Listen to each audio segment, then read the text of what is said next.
Сәлем достар, бүгін бананнан бетіме маска жасағалы жатырмын. Ол үшін бананның жартысын алдым, турап езіп,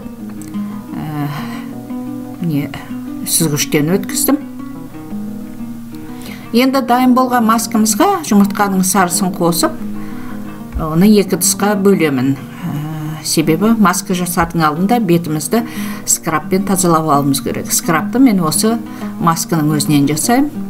Жаңағы екінші тұсқа салған маскамның үстіне 2 қасық қант қосып, бетімді сол скрабпен жақсылап массаж жасап отырып, жақсылап скрабпен тазалаймын. Соның бетім жақсылап жуып біткеннен кейін барып жаңағы маскамызды жағам.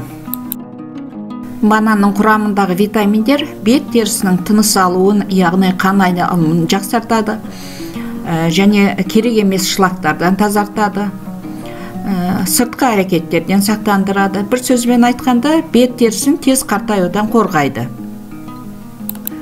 Ал қосылған жұмыртқамыз бетіміздің жаңағы терісін тартып, әжім түспеуге, ұсақ әжімдердің кетуіне көмектеседі.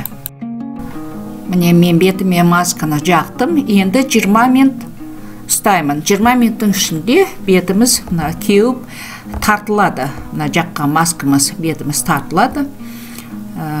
20 минуттан кейін бетімізді жуып, кремімізді жағамыз. Ұнаса лайк басыңыздар, менің каналыма жазылыңыздар.